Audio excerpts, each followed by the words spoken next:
زمونږ استاد د فقه په دې امامانو کې امام شافعي رحمت الله علیه لوکوالی باندې د هغه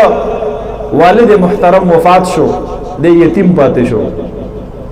د مور ډیر زیات خواهش شو چې زما دا بچي د قرآن حافظ جوړ شي د قاری جوړ شي د عالم جوړ شي د محدث او فقيه او مجتهد جوړ شي خو د خپل بچي د تعلیم خرچه ور سره نه وا نو امام شافعي رحمت الله علیه ته فرمایل چې ته درسګاه ته خودن نشي تللی ځکه ستا سره وسایل د علم نشته دی بهر په دې لاره کې ودرېږه او قاری صاحب چې کله خپلو شاګردانو ته د قرآن سبق ښایي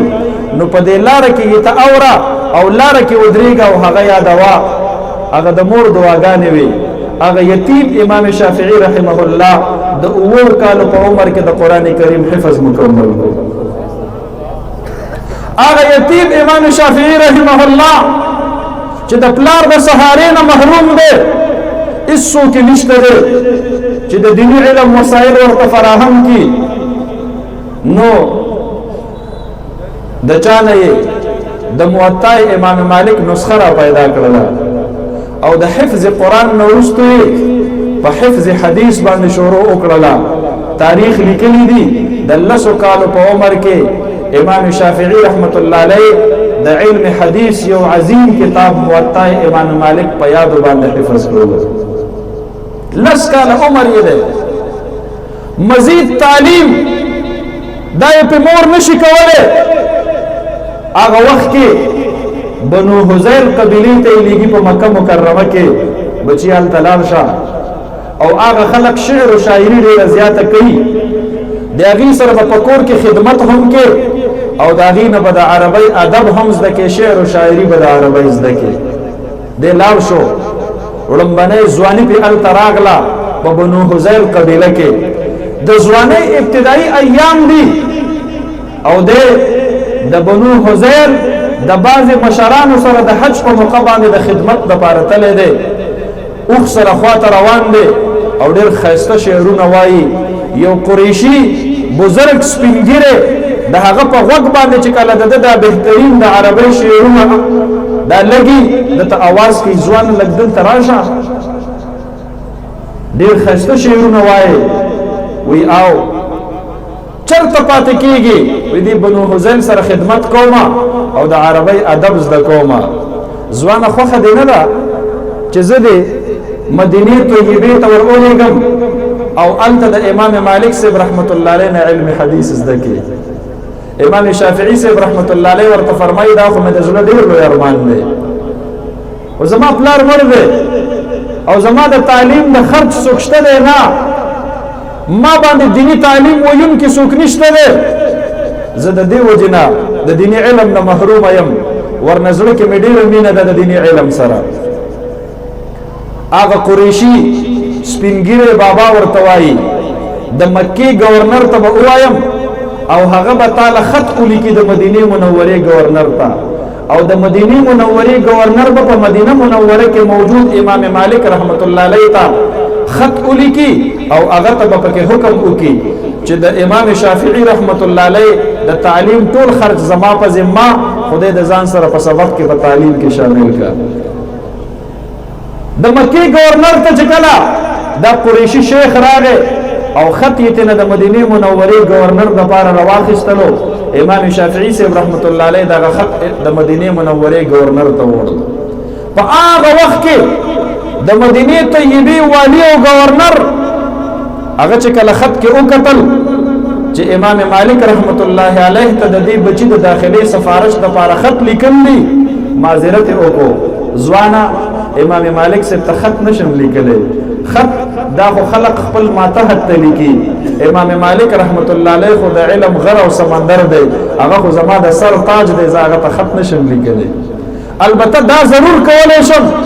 چې ستا سره ملګری شم د امام مالک رحمت الله علیه سلام به هم وکم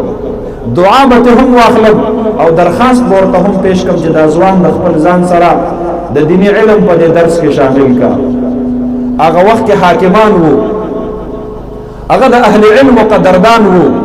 هغه ته پته و د علماو څه قدر دی د د مدینه والی د مدینه گورنر راضی امام شافعی صاحب رحمت الله علیه هغه ور سره ملګری دی او د امام مالک صاحب رحمت الله علیه په درس کې حاضریږي. امام مالک صاحب رحمت الله علیه په مدینه منوره کې په مسجد نبوي شریف کې په ریاض الجنت کې په هغه ځای باندې درس حدیث ورکړي په کوم ځای باندې چې حضرت عبد الله ابن مسعود رضی الله عنه به درس حدیث ورکولو او دا هغه ځای دی کوم ځای کې چې په دوالو جهانو سردار مبارک اعتکاف فرمایلو. نو امام مالک رحمت الله علیه کله کله د نبی علیه السلام مبارک د قبر ته ګوته ونیسي. قال صاحب هذا القبر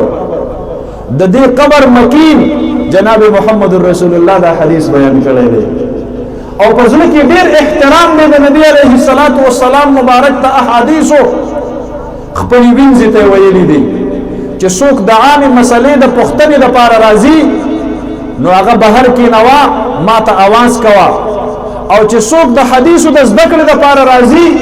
نو ما ته د आवाज کولو سره سره دا هم وایا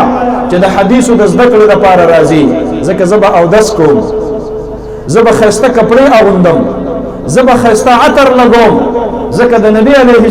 السلام حدیث په ګندو کپړو کې د بې اودسۍ په حالت کې د بدبویۍ په ماحول کې ما ته داسې ښکارېږي چې لکه زه د نبی علیه السلام مبارک سره دیدار او ملاقات په داسې حالاتو کې کوم.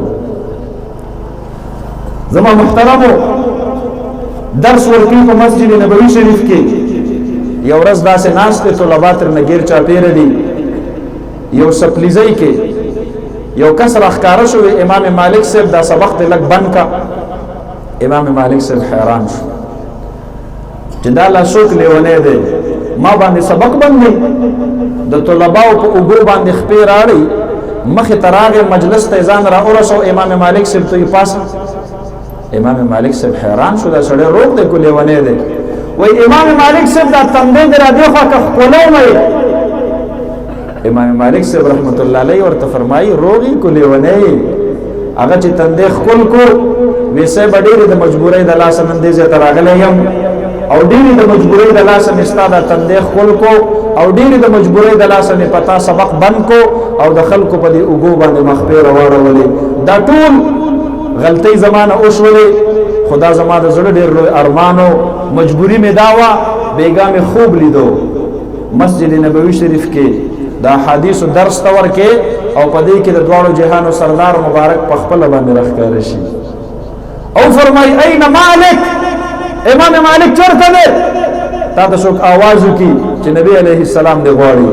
وایي ته چې په خوب کې نبی علیه السلام طرف ته را روان شي دا وجود دې داسې رپېږي چې ما ته به نبی علیه السلام څه وایي چې څنګه را ورسې د دواړو جهانو سردار مبارک دا خپل دواړه لاس ستا په دې غوږونو باندې کېږدي او ستا دا مخ ځان ته را نږدې کړي او ستا په تندي باندې خپلې شونډې مبارکې کېږدي او تا په تندي باندې ښکل کړي.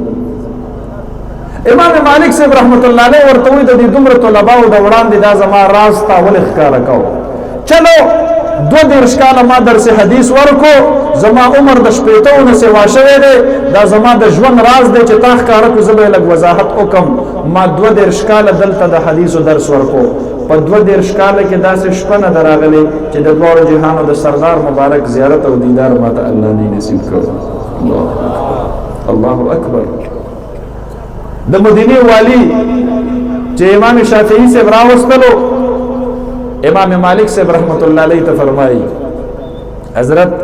دا ځوان مې درله راوستی دی دی په خپله باندې هم قریشي النسب دی خو د پلار نه یتیم پاتې شوی و د ده د تعلیم وسایل او ذرایع نشته دی ما دې دپاره راوستلی دی چې ته دې د ځان سره په خپل درس حدیث کې شامل کا. امام مالک صاحب رحمت الله علیه په دې خبره لږ ګیلمن شو د امام شافعي صاحب نه چې ته به ماله په خپله راغلی وي زما په درس کې د شاملېدلو دپاره د ګورنر د سفارش هېڅ ضرورت نشته دی د علماو له الله ډېرې لویې سینې ورکړي دي